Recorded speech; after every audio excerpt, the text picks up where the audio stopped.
and going to the learning path. In the introduction, just to remind you, we have the introduction to the course. We have the initial manipulation and VirtualBox installation with some more thing inside, and we have the index. Index, actually, you have a link here called installations. When you click on it, it will open basically another course, part of another course, which I don't have here, and that's why it won't open for me. But basically, that would be the course of recent operating system. I already have it open in another browser. I'm going to do when we go to, once again, to freepbx, when you look into download freepbx ISO, the first link here, and we start the download of the first here, the full ISO, which it says, the stable PBX 64-bit 1805 version 2. So I'll do full ISO download. Okay, and as you see, it says a certain amount of minutes, but it will be fast. While we're waiting the download to finish, we could open our VirtualBox. I've opened already mine. Now, I have only closed here because I removed my source files, but for you guys, it's always a good idea, if you remember, you to have all of these files preliminary installed, all the setups done. The movies which we do this are shown here. Okay, when you go to the first part of the IP telephony course, okay, into the introduction, you have here how to do it: initial manipulation of VirtualBox, install Windows 8.1, and something more. We did the last time the installation of the active domain, okay, and because I cannot open it, if you click on the index installations, basically, and if you go to the course of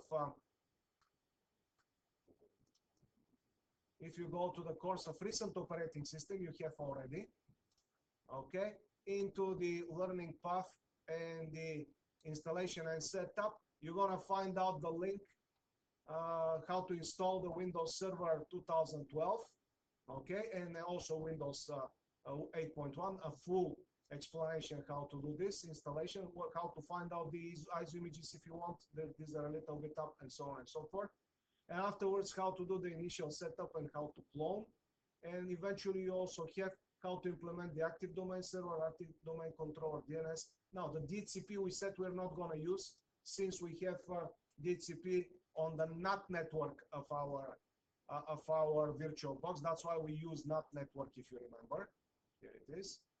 We use the NAT network, and it will provide us with an IP address through the DHCP, which is implemented within the VirtualBox. And actually, you have everything. And into the reminder section here, you have how to use and how to create and how to install Oracle and how to delete machines.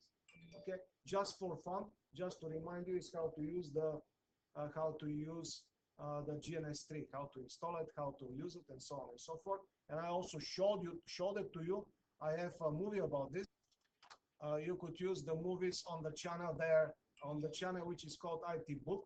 And we set you to get there is to write down in the Google YouTube IT Book GNS3 and to search for this thing, IT Book GNS3, to search for it.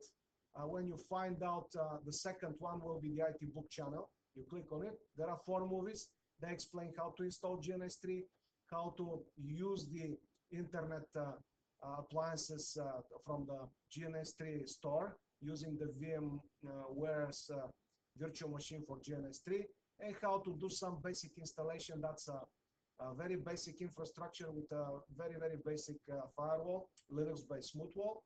And also you could use the MS Server 2012 R2 and so on and so forth. I mean, you're gonna see how, that's only for the people who would like to go further and who would like to prepare themselves eventually for interviews and bringing their laptops as portfolio with them and so on and so forth. So to show their labs to the prospective employers.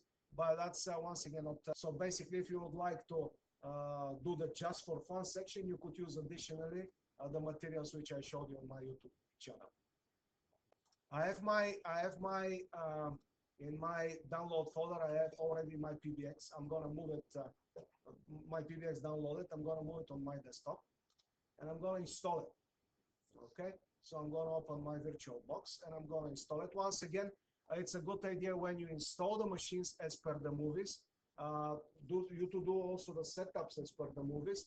Don't forget the most important thing when you start a virtual machine for the first time is to install the guest edition there.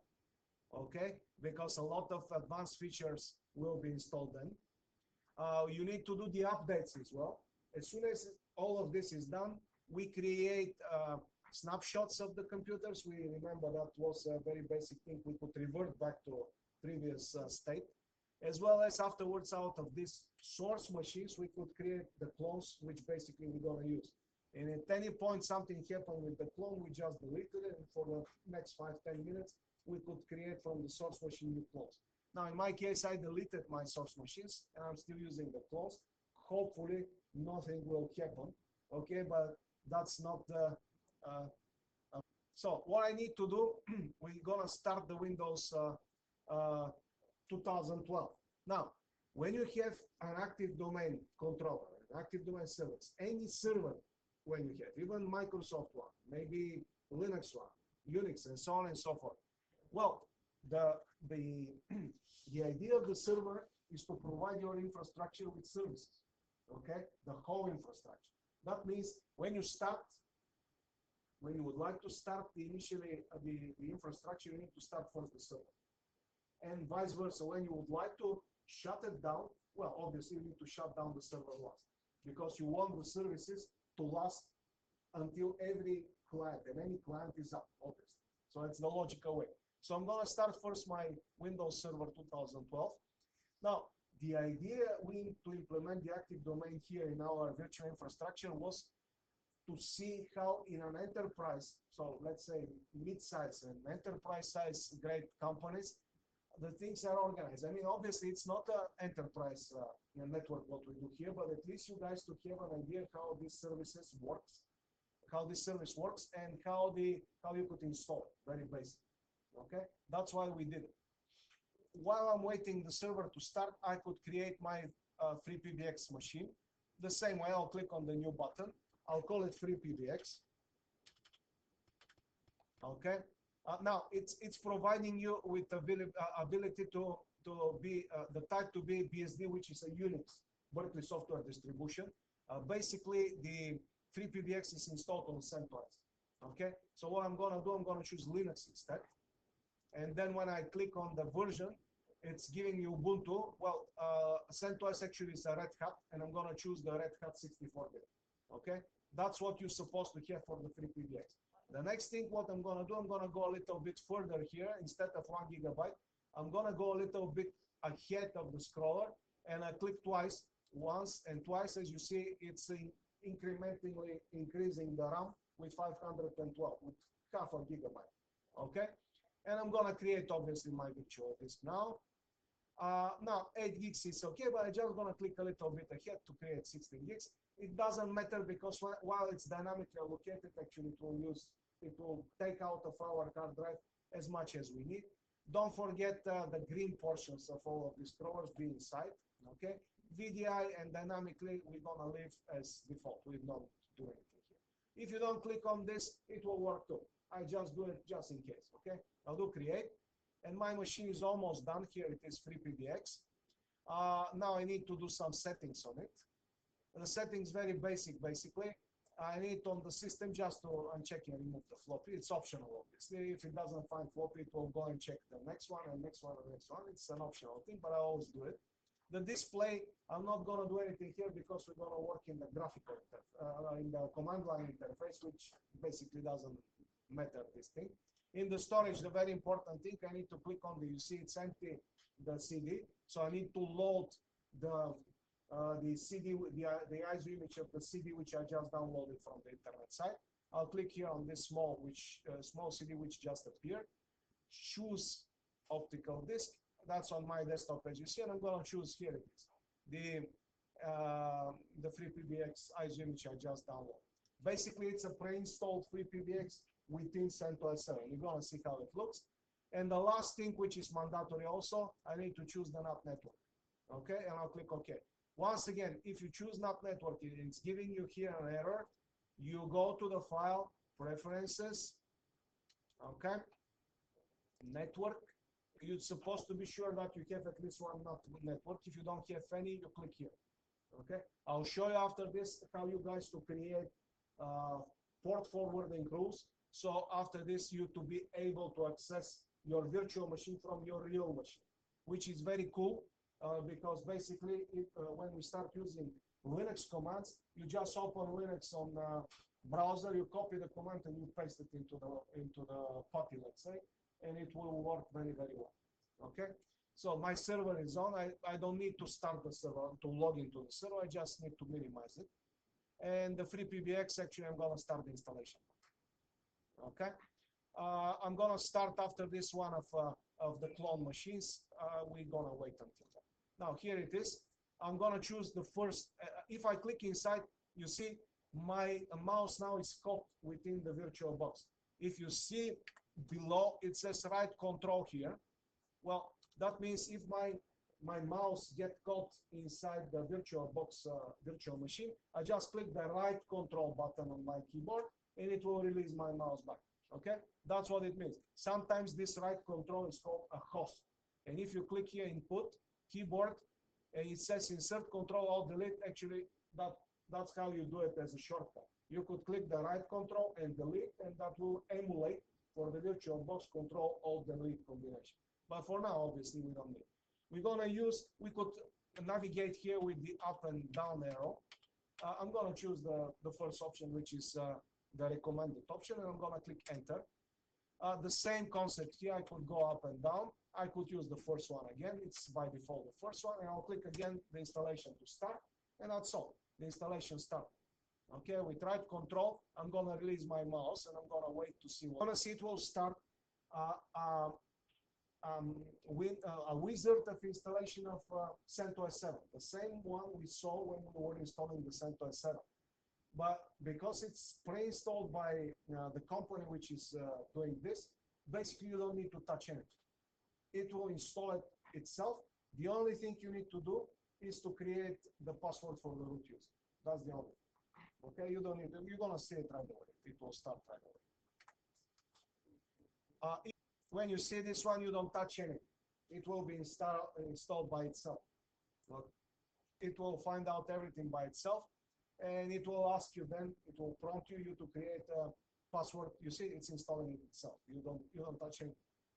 And it will ask you now, it will start the installation. And what you do, you see, you cannot create a user. The only thing you could click here is to put a password for the root. And you're supposed to do it, because otherwise you cannot access the system. You could use as me very short and very insecure password, but as you see at the bottom it says, because it's too short, you need to click on the done button twice. Okay, I'm going to use actually welcome one, and I would suggest you guys for this lapse use always welcome one with capital W, and it's still weak password, so I need still to click twice. Okay, and that's all. Now I'm just going to wait until this finishes. Now, when it finished, it will ask you to reboot. When you click the button to reboot, it will reboot it, and it will start the installation over again, because it won't release this this disk. This disk will stay here. So basically, what you need to do, there are several ways. You could just move the order, the boot order, or what I'm doing actually, as soon as it reboots and it starts, I just go to this cross here, and I stop it manually. I just click on this one, and I go power off the machine, and I power off the machine. Okay. Afterwards, I go manually remove the. What I do after this, I go to the settings, I go to the storage, I click on this guy, I choose here, remove this from virtual, and that's all. Okay. That's what I'm gonna do. Then I'm gonna start the machine, and it will start wherever it's installing now. Okay, I'm just pointing to this. It's like I have two clients which I installed so they could communicate to each other. But because if I start all of this, guys, if I start the Windows, which I already started, the PBX and two more clients, well, the utilization of my uh, it's pretty high now even. You see my hard drive is used a lot. The CPU, it's more than 50, more than 50 for the more than 50, even more than 60% of memory. So it's better. Basically, what I could do here, I could, instead of starting the second clone Windows 8.1, I could install one of the soft phones in my server instead, because the server will be up anyways. So I could install one of the soft phones on this one. So after this, me to start only one of the Windows 8.1 machines. So that's what I'm gonna do while I'm waiting. I'm gonna click here, and I'm gonna do remember input, keyboard, insert, control, alt, delete, or I could do right control and delete, and it will provide me, it will prompt me to, actually it will do control, alt, delete now. Okay, that's my domain, if you remember, it's with my name, and I'm accessing with the super user, which by default is created when we create in the domain on the server. So when we promote the server to a domain controller, so I'm going to use my password, which I hope is welcome one. Well, you see, it has been expired, so it needs to be changed. Okay, no problem. I'm going to change it. I'll put welcome to, and I'm going to show you how to change it back. So to learn a little. Now my password has been changed. I'm going to just start it.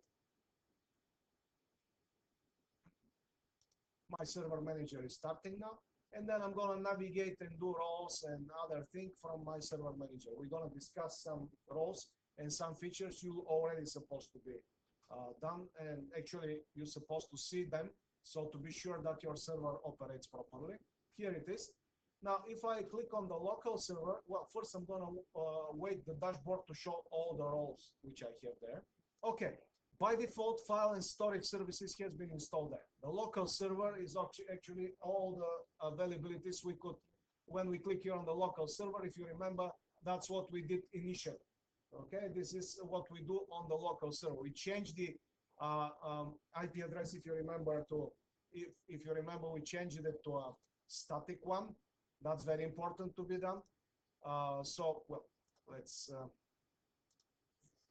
we close the, we stop the version 6 of IP version. We don't need it, but it's optional. We created the IP address it took from the, we just put it statically. Okay, the default gateway will put it statically, as well as the subnet mask, and we put it the DNS server itself, pointing to itself. We could put the IP address which we have here, but if for any reason this IP address has been changed, okay, this one won't be any more accessible. Okay, and the people who wants to use the services, actually to resolve their names and to have on their client machines, let's say on this client's machine, you to have internet, well, it won't work. Well, it won't work either, because you see, I don't have alternate DNS servers for additional resolution, and I could use here, well, that happens when you install the active domain and you reboot. Even if you put that, they will disappear. So you need to come here after the reboot, as I do now, and you need to do it again. So I'm going to put our DNS for the school, one of them. It's 172.24.1.200. Okay, how I know this? If I do CMD on my real machine,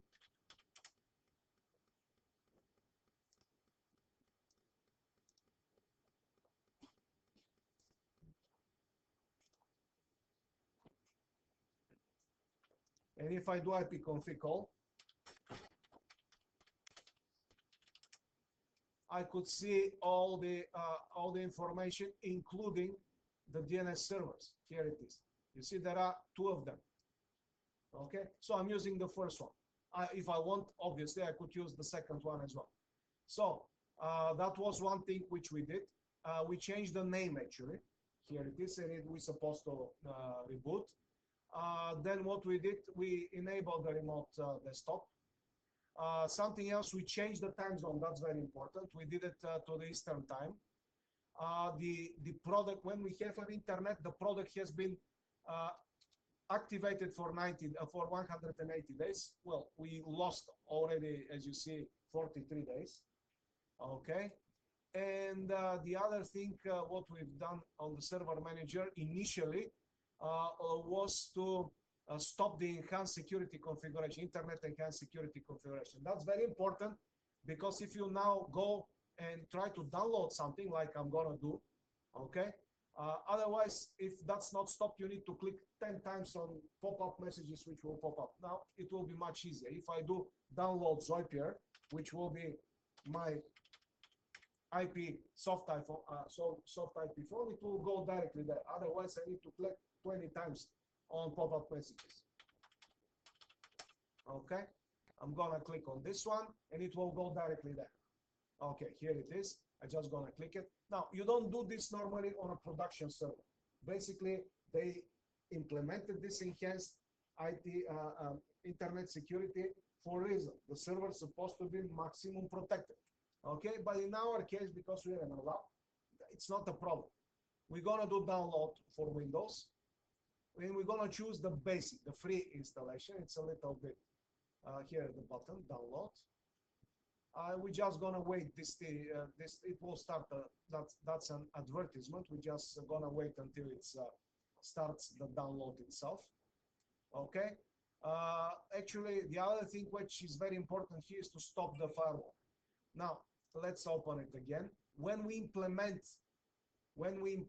the domain, you see, we need to come again, and we need to stop it again, because a third one, the domain networks, will appear after the implementation of the domain. We need to do this thing for the clients as well, because it will appear for them as well when we join the clients to the domain. So actually, I'm gonna go here, and I'm gonna stop this one too. Now, basically, we don't do this. We're supposed to say notify me, okay? Notify me, and then you stop the service. But we just to be sure that nothing will prevent us properly to work on our labs. That's why we do it. We don't do this in a real environment, okay? We don't do it. We want the software firewall, the local software firewall, to be on, okay? In our lab, though, we do it because it's easy. And it will ask me to say, I'm gonna save it to my desktop. Okay, I'm gonna save it to my desktop, the file, and afterwards I'm gonna install. It's a nice program which works very well with the. Okay, I have the file now. Don't forget, guys, for your practical, you need to do the screenshots. As you see, my screen has a different color, as well as I created a small file here with my name. So whenever someone tries to, when you send me the screenshots, me particularly to see, that's you guys. Don't forget these screenshots, organize in a Word document and send it to me. Basically, whatever we're gonna do today will be your first assignment, okay? So you're supposed to organize it in a Word document with everything what we're gonna do today too, meaning you need to connect one phone to another and to speak from one to the other. That will be your first assignment. It's very important to send it as a one word. I don't want to send me 10 different documents. Only one document, all the screenshots inside. If you need some to add some notes, well, you write down inside.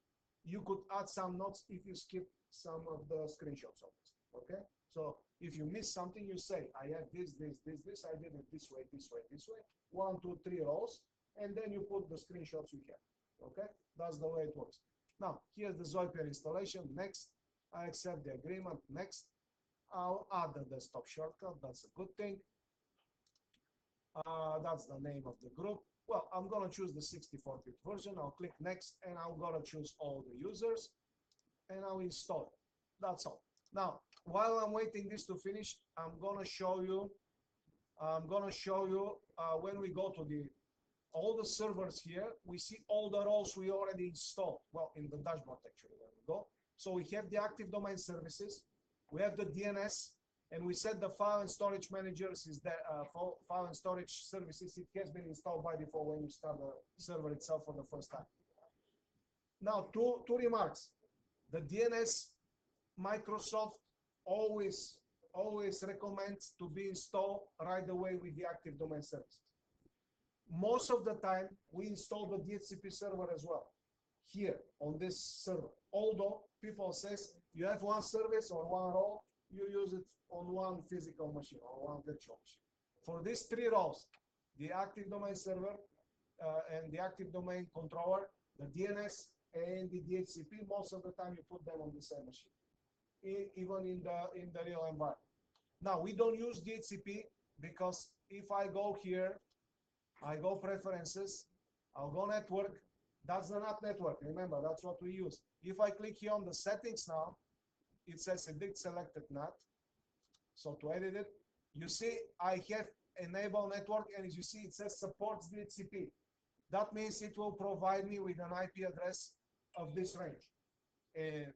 You remember, guys, when we go to the clients and when we do IP config call, we're going to do this after. Well, we see that there is a DHCP server, which IP address for the DHCP server, which correspond to this one.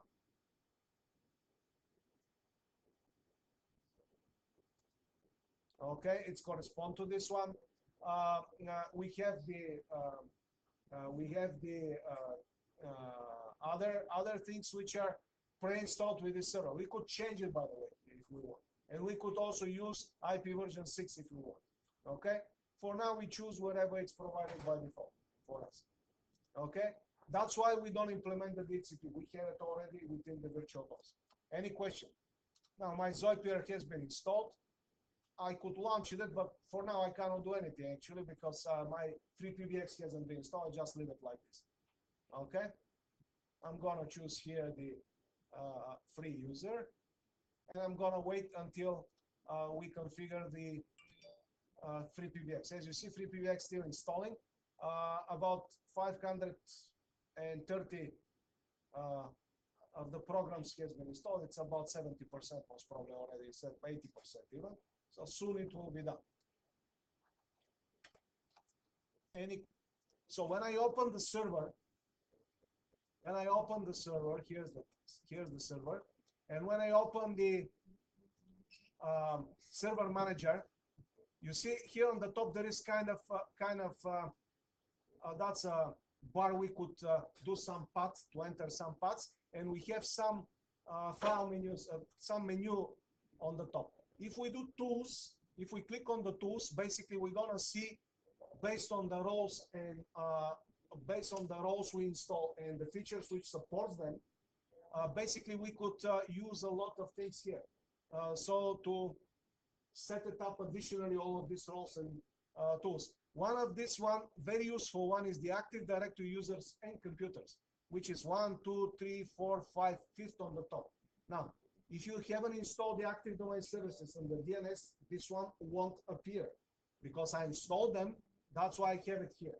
So if I click on this one, okay, I could manage my users. What I'm doing, every computer, maybe I'm going to have 10,000 computers. Any one of them could join the domain, this domain, ascend.local. I could create a user centrally from here. And afterwards, this guy using this user to log in from anywhere from the world. Okay, so that's the reason of the computer, right? Of the server itself, because we would like to do things easier. Okay, so I'm gonna click on this one again. Maybe it's taking a little bit of time because my utilization is already very, very high. You see, that's why I have a CPU, memory, and my hard drive is killing me. Come. So I'm gonna click on the users and computers again. Well, I guess it's already there. It's just taking a little bit of time to open it. Meanwhile, let's check what's going on with our freepbx. Well, it's still installing. Okay, here how the snipping or the snippet for the Active Directory users and computer looks like. You could open it on the full screen. That's my domain. You see ascend.local. That's my domain. Well, before doing anything, the first thing you need to do when you open this one is to go to the view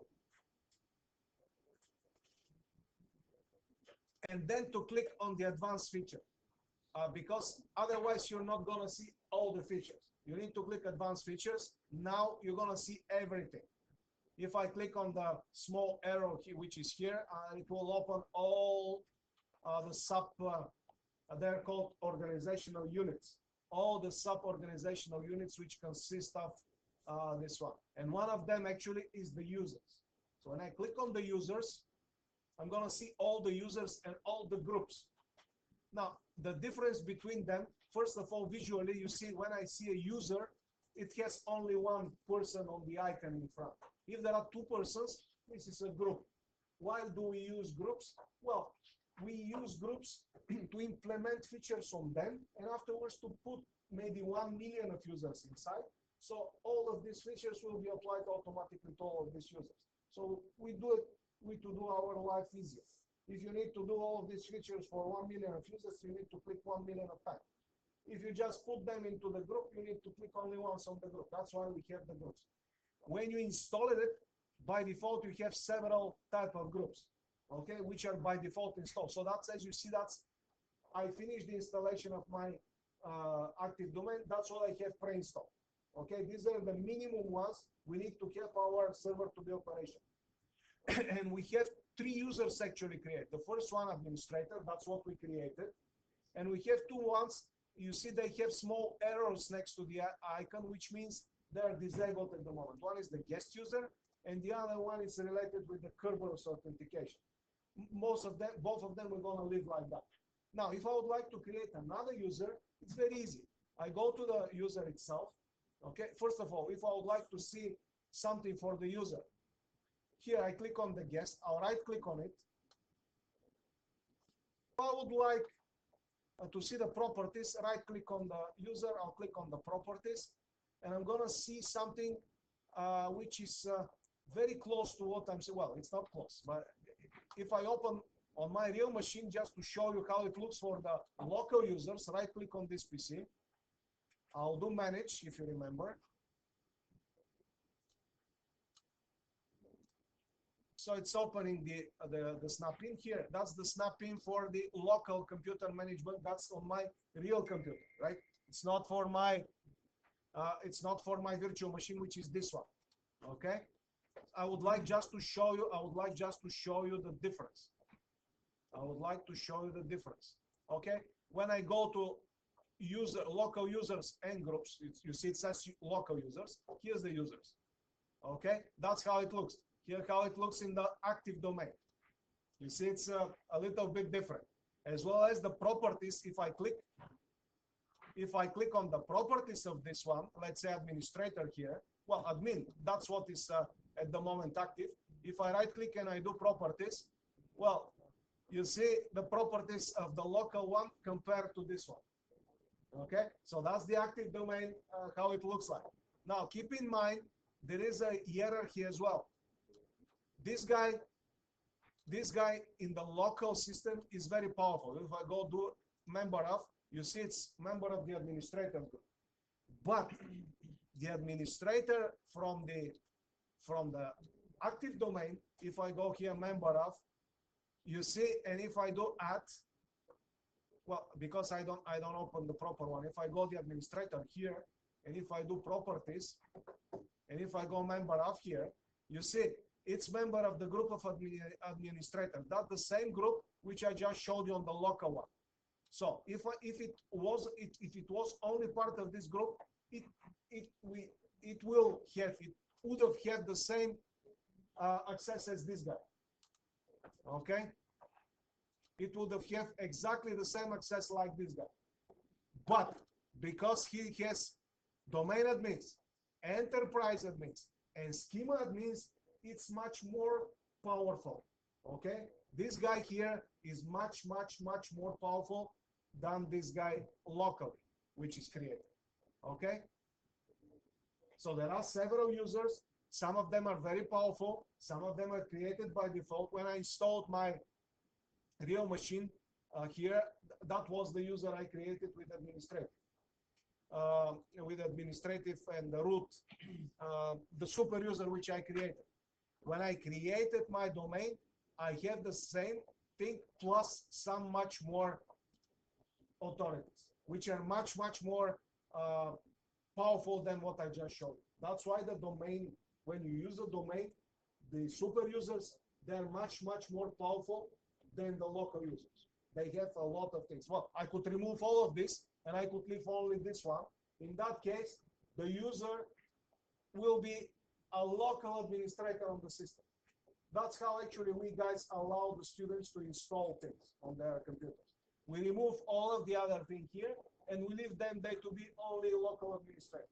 And then you're gonna be able to create. Well, if we don't want you guys to install anything, well, actually we leave you as a part of, let's say, domain guests or something less powerful than administrator, so you cannot install.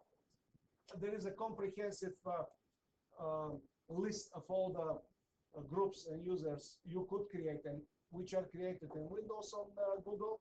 When you Google it, then you could see which one exactly what it could do. So if you would like to manipulate this, use it very, very easy. Okay? It's not part of the course. I'm just showing it because it's very important in the real life. Any questions? Now, what I'm going to do, I could create from this one, I could create a user. Very easy. Right click. I'll do copy. Okay. I'll create a user test. Okay. That's the first name, last name. I could skip all of this. Now, when I click here and I write down the user logon name, you see there are two of them, they appear. That's very, very important thing, guys, you need to remember, as well as it's in relation with what we've been talking in the beginning. Let me just, so if you remember, guys, that's what we've been discussing. What are the different ways of communication between client and servers, right? Or peer-to-peer. And we said peer-to-peer is workgroup, client-to-server domain in Microsoft. Remember, that's what we've been talking about. Now, you see, if I open this again, you see we have this one and this one, or this guy, the username at the full or the domain name. Now, in the first case, this one is called, it's supposed to be with capital letters, it's called NetBIOS name. It's an older pre-domain, pre-active domain thing. Think about this one. It has been created in the beginning of the year of 2000 or even before this. There was no active domain services at this point, or at least not in the way we know them now. Well, this is now. So if we need to be precise, a login, a real login is this way: test at domain name, ascend.local in my case. Now, most of the time, even if you log in as your domain, which is already there. Okay, the suggest gym in our case, in my case here, send, and then the user account. Okay, now this is actually, even though it's the oldest way, this is the real login name. This one is the real login name, not this one. And I'm gonna just watch what I'm gonna do now. I'm gonna write down additional thing. You see, it's writing down as well, right? So monitor this. You see, I still write down here, but it stops. Why? Because the older version of how this thing is written, it has limitation. You cannot go beyond this amount of symbols. Okay. Now it's especially important with your names, guys. You have very, very long names. If you would like to put someone the full name, it's more than the symbols below. And if you provide the person with this thing on the top, the person won't be able to log in, okay? Because the system accepts this one, not this one, okay? So this one will exist, but the real one people to log in on the system with domain will be this one. That's very important to understand. That's why I'm showing it to you guys. It has a limitation of the usernames you could use, okay? That's very, very important thing. Any questions here? So I created the user test. I put it the same name. I put it the same user login name, and I'll do next. Now you see, it's asking me what to do with this user. First, the password. Now, when you're in domain environment, there are some limitations. It's supposed to be by default. You could change this office. By default, it's supposed to be at least 8 symbols, at least 1 digit out of them, and at least one of the symbols with capital letter. So welcome one with capital W is very good thing. Now, user cannot change password. I don't want. I want my user to change its password. Password never expires. That's not good. An account is disabled. Obviously, if it's disabled, you cannot access. So I'm going to enable. Now, something which normally we do with the users when we create a user, we say user must change the password at the next login. Why? Because you know the password as a system administrator, and you don't want to know their passwords. That's why you create a password, you give it to them, and they change it to their own. Okay? So in that case, I'm going to change my password to welcome to, because I'm going to be prompted when I log into the system with this account, and I'm going to change it to welcome one. Okay? But I could always change it. I'll click next here now. I could always change it from here, and I'm going to show right away. You see now it will be created. Here, the test user has been created, and I could start logging to the systems, any system, all of these systems which are part of the domain. I could start doing it right away. Now, if I would like to reset a password, I'm going to go to the administrator. If you remember it, I just changed it to welcome to. Right click, I do reset password. I'll put the new password welcome one. So basically, I'm getting back to my password. I don't want to be prompted to change the password. It's very important, always unlock the user's account. By default, you have several trials to make 3 to 4, depending on the system, you to try and to make wrong password. After this, your account will be automatically locked. So most of the time when user call you and say, sir, can you reset my password? You need always to click on this thing.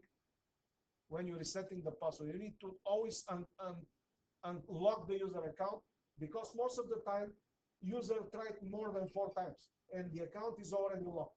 So do it as a habit.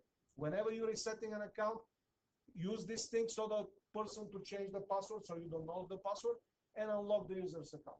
That's the proper way you to change the password. Any questions, guys? Our freepbx has been done. I'm going to reboot it now. And remember what I said, while I'm rebooting it, I need to stop it also. I wait until I see it stopped. Okay, it's still rebooting, I guess. Okay, now I click here and I power off the machine. Okay, I'll power off the machine.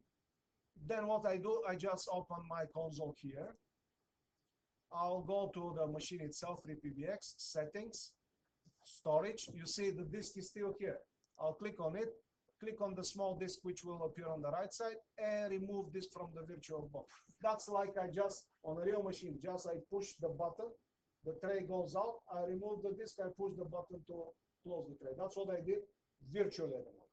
Okay? I'll do okay, and now I could start my freepbx. Otherwise, it will start the installation over and over and over again. I had the last time a class on the other side, people reinstalled it 10 times. Don't do it. No, it will start over and over and over and over again. Okay, so that's all we need to know about the server for now. Okay, I'm gonna close this thing. Well, there are some more stuff which are interesting. I'm just gonna show them to you without explaining anything. On the tools, if I go to the DNS, this will allow me to do different things on my DNS server, which I implemented. As you see, it has forward lookup zones and reverse lookup zones. These are very, very important concepts here. We are not going to do anything for now, but these are the records. You see, that's the name of the computer which I have. This is the IP address which corresponds. Well, here's the test one. There is a computer. Well, there is a record here as well. A record stands for address record. That's a very, very important one. This is the most important, the SOA and the NS. That's the name server. Well, that's my domain actually. That's the dc.sendlocal. That's the server itself. This is how the resolution, how the DNS operates. It will create every time you join a new machine to the domain, it will create this A record. All of these A records basically supposed to have the reverse lookup zone, the reverse records. These are important if you're going to have a mail server. These are important if you're going to have a PBX server. These are important if you're going to have any server which will expose you to the internet. Why? Because most of the internet service providers, you're going to pass through. when you're accessing a service. You're not gonna go through only one router. Remember, the trace route command, that's what it shows, how many routers you go through. Most of these routers, they provide, they belongs to different service provider. Now, most of them, they will be highly monitored and, you know, done in a very specific way, so to filter the traffic a lot. So if you would like to expose your own mail server, your own PBX server, your own chat server or something, SMS server, wherever, these guys, they won't allow you to go through them if you don't have the reverse record. The reverse record is as a mirror, okay? It's like you see yourself, your mirror there, your reflection there. Well, in that case, the internet service provider with this will authenticate that you are a real object and you exist really on the internet. So when you do this type of services, you must have the PTR record. How to create it's very easy. You just go to the record, properties, and you choose update associated pointer, PTR record. And you just click apply. Well, cannot be created, but you could create it from the scratch again, and then it will be created there. Okay, it will be created in the zone of the PTR record. Once again, that's not part of what we do. I'm just showing because it's crucially important in overall as a junior when you start.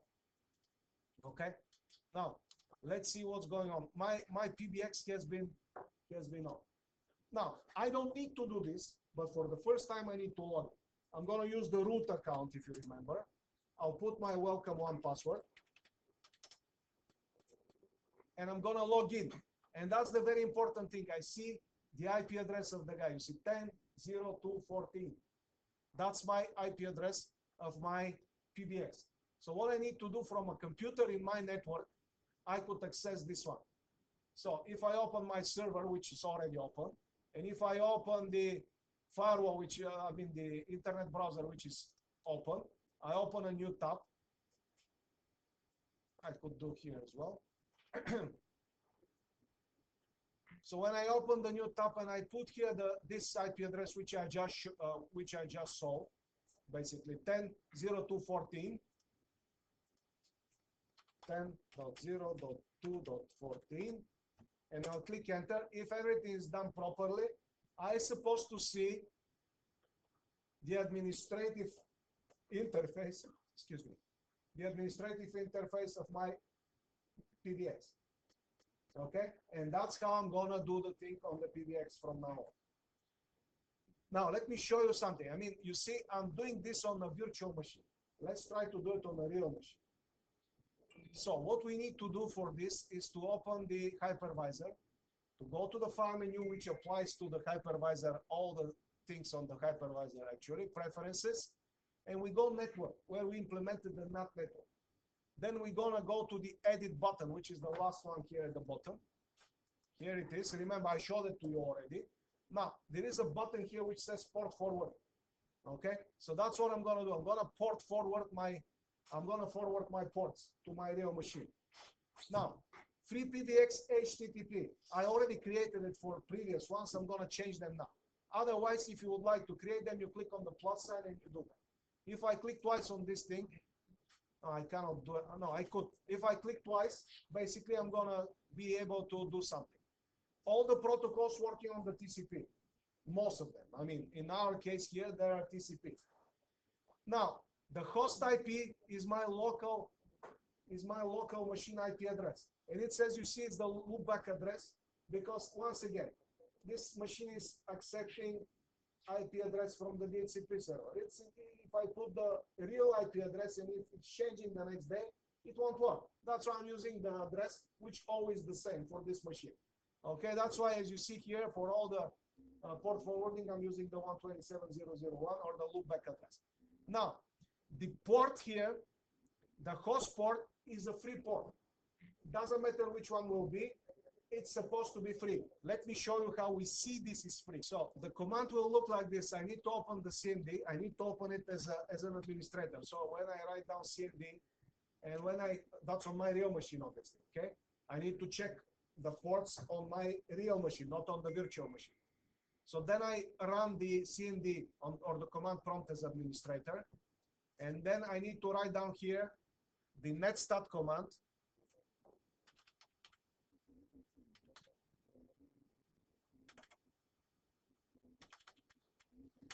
dash ANO. These are the options we put. Afterwards, we put the pipe. We're gonna pipe them through grep. I'm sorry, it won't be grep. It will be find str. You're gonna have it on the recording, and we check for the port we would like to see we could use. In my case, well, let's check for a port which is not written here because I'm gonna show you the difference. So let's check for the port 999. Okay. So if it doesn't show anything, that means this port is not taken. Let's repeat the command, and let's try it now for the first one, which is 8888. Now it will show me that it's taken because, as you see, it's already put it here in my port forwarding rules, right? That's why it's taken. You see the difference. When the port is taken, it will show you this thing. It says listening on the port. If it's not taken, you see there is nothing. So that's the way you choose the port. And as I see, it's listening on the 888 for this particular thing, which I just gonna use again. So for me, using the same port is very, very easy. I'm gonna use the same port. Now, the IP address, if you remember, was different, right? It was 10.02.14. It's not anymore 10.02.5. It was before. So I need just to do 14. And as you see, guys, it says HTTP. You see this one?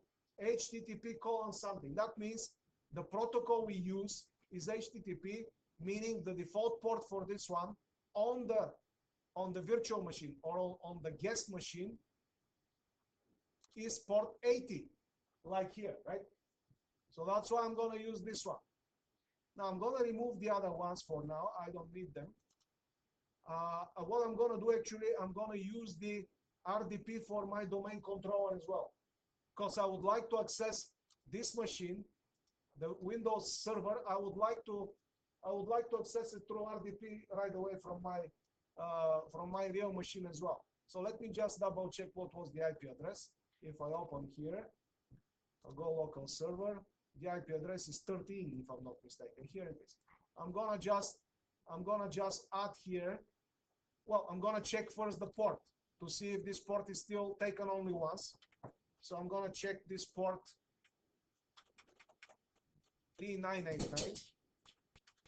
If I see only one of it, well, that's the one. So I'm gonna use this one, and I'm gonna change. Well, the IP address is already the same, as you see. And I could access whatever I'm gonna do after this on the SSH, but I'm gonna show you how to do this further. So I'm gonna delete it for now. So these are the two services I'm gonna use from my real computer to my virtual ones, and that's the way we do that. I'll do OK. I'll do OK. I'll minimize this guy. I don't need it anymore. And actually, what I could do now, I could access my freepbx. Actually, I'm gonna stop it from here.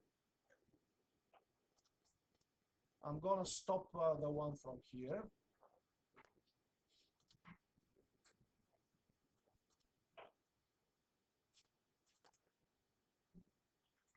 So on my virtual machine, I'm just gonna stop this one. I'm gonna close the browser. Okay.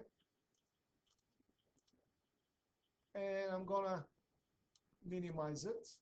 And actually, what will happen now from the browser when I write down HTTP colon and / 127.0.0.1, and I put the 8888, okay, the port which was added to this one. Well, you see I'm there now. That's from my real machine. It's not, I don't use anymore my virtual machine. You see, that's my real machine. Okay.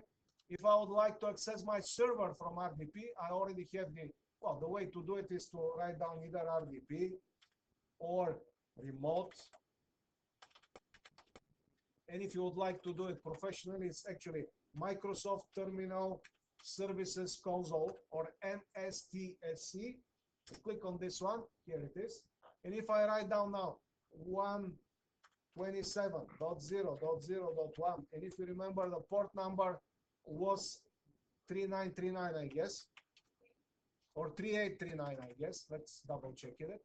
Let's don't speculate with this. We go here, preferences, networks, click on this one, port forwarding. It's 3389. Okay, so we do 3389.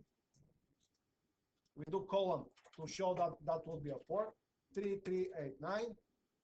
Now if we click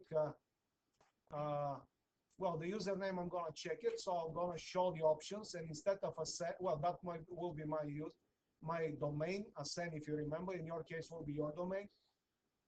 Slash, well, that's the NetBIOS name, and the administrator, but I could use the test account if it has the power. Okay, I'll do connect.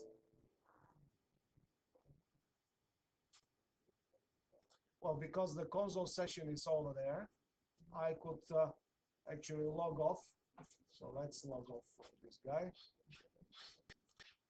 So I click here, I'll do administrator, I'll sign out. By the way, it's supposed to sign me out automatically.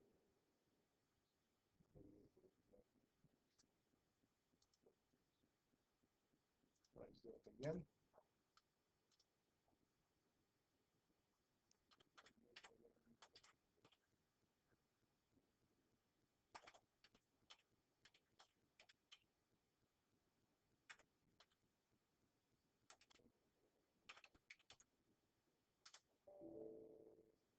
So what we need to do for the PBX in the beginning, we need to create our credentials. I'm going to use, I could use the admin.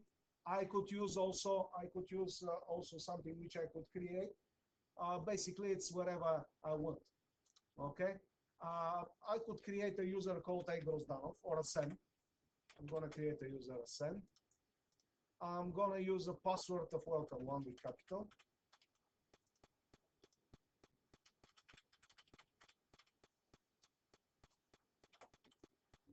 And I'm going to provide an address. I'm going to provide the real address. If you don't want to provide the real address, you don't need to. Actually, I'm going to provide my school address because I already created account, and I'll do create the account.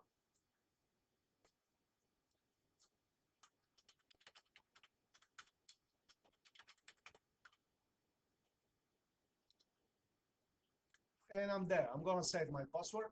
I need to click now on the freepbx administration. That's the first icon. It will ask me for the login, which I just created. I'll do continue. Now, the first thing you need to do is to activate. You could skip this, but it's a good idea to activate it. I already activated it, so I'm going to use the account which I just showed it to you. Okay. Now I'm going to put the IP address which I just showed you, my school one.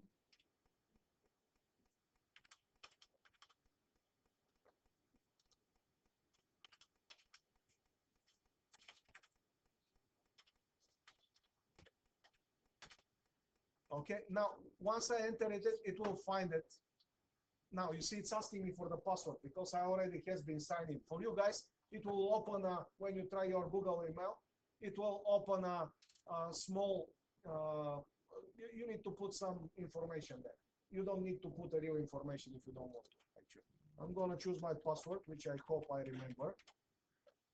I'll do login, and here it is. That's what will help, that's what will show it to you. And as you see, I'm using it's already done for me, so I'm gonna do continue. For you guys, you're gonna create a new one using the same form. You don't need to supply a real thing, but I would use the real email. It's a decent company, this one, so you could use it afterwards. For a location name, I'm gonna put here the lab number, which is 202. I'll do activate.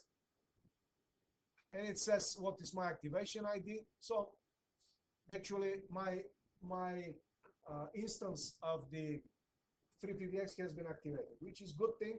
Up to now I could use up to 20 licenses. So I could create up to 20 extensions here and so on and so forth. So it could be for a small company, I could work with this up to 20 people. The first thing what I see after this is an advertisement which I'm going to skip. Then it will be additional one which I'm going to skip too. I don't need any of this thing. The company advertises type of thing. All of this is good. It's finding out by default where I am in Toronto region, and I'm going to click submit here. Okay. Now this is smart firewall, they call it. It's a good idea, you guys, to do it. Doesn't matter that you're gonna see this red thing here. It will show it for all of you. You just click continue, and then you just do next, yes, yes again, and again yes, and it's done. So that's what you need to do, just the default ones. You're gonna say not now because that's one again is a advertisement for something they propose you. Okay, not now. And basically your configuration will be rebooted. And that's how it looks. Now you're gonna see for the firewall and for the one of the demos here some signs. You don't care about this. You need to click when you see a red button like this on the top. You need to click. You need to click on it to apply the configuration. That's how the dashboard of the freepbx looks like when you install it. The last thing you need to do after applying the configuration is to go to applications. Go applications. Here we find out extensions. It's somewhere in the middle. And we need to create 2 extensions for our soft phones. Now we choose on the top, on this tab, we choose the PGSIP extensions. And we're gonna add new one. You could use any 4 digits or 3 digits number. I'm gonna use 10. So the user extension will be 1001, the first one. The display name will be test, or maybe I could call it something. I'm gonna call it a send. Okay, that would be the name of the person who possessed this one. And on the secret, you see there is one pre-installed for me, but I'm gonna use 1, 2, 3, 4, just for the lab. And then I'm gonna go submit. That's all I need to do, guys. That's all. Then I'm gonna create the second one, add extension. I'm gonna add again the PGSAP, and I'm gonna create 1002. I'm gonna put John, let's say. Okay, and I'm gonna change to 1234.2. In production, obviously, you need to choose something else. I'll do submit, and because I have on the top the red button apply config appear, I just click apply config, and my PBX is there. What I need to do now is just to minimize this guy, then to open to start one of the clone machines here of Windows 8.1, to open my server as well, and to start the Zoiper on both, starting and on the server.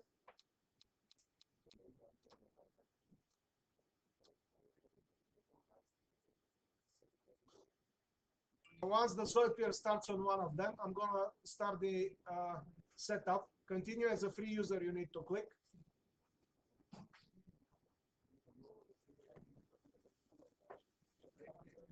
If I want, I could log in. I could log in not as administrator. Remember the test account. I could use the test account. And any account I could create, no problem.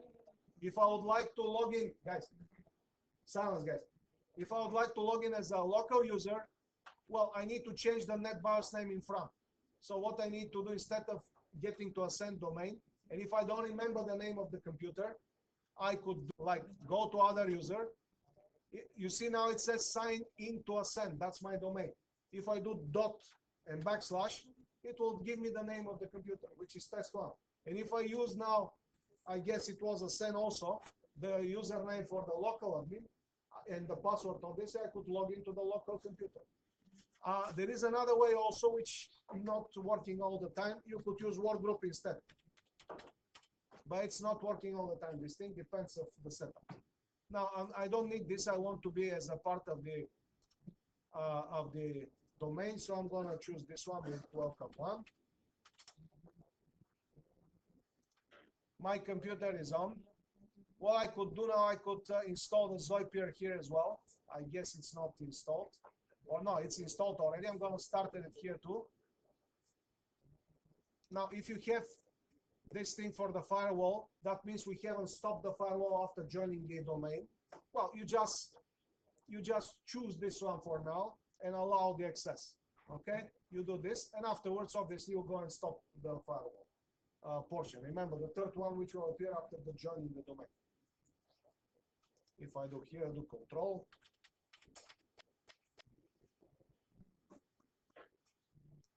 You go to System and Security. You go Windows Firewall. And you see the domain network is appear here, so we need to turn Windows Firewall on and off. Once again, you don't do this in production. Here it is. Well, that's why I was not notified, because you know it's notifying me for any action supposed to be done, but it's better to stop it. Click Continue as free users on the Zapier. So I'm gonna choose here 1002, the password 1234. I'll do login. I'll choose 10.0.2.14, my server, PBX server IP address. Next, I'll skip this optional step. I'll wait this to see green, and then I'll click next. And actually, I'm gonna see the other one connected as well. And what I could do now, I just could call from one to the other. I'll skip this setting. We don't have. You see, this one is extension 1001. This one is 102. So if I click now and try 1001, and you see it will appear here the hook. I could do even camera. If I click on the telephone hook, if everything is okay.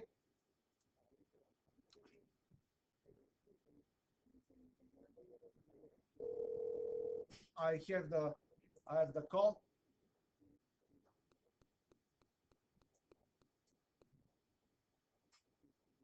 Well, it doesn't allow me. So basically, okay, I resolved the issue, guys. How I did it, I found it in Google. Basically, the command which I did was this one: FW console restart. It took about a minute to reboot the whole thing, and afterwards, as you see, after the reloading, I'm okay. Okay, I'm okay with my interface. So let's do the Zapier again. So as you see, guys, I'm calling now from my 1002. I'm calling the, and here it is. I could reply on this one, okay? And there will be now communication between the both, okay? That's what I want you guys to do, okay? John's calling, Ascent's calling John, and so on and so forth. Yeah, that's what you need to do.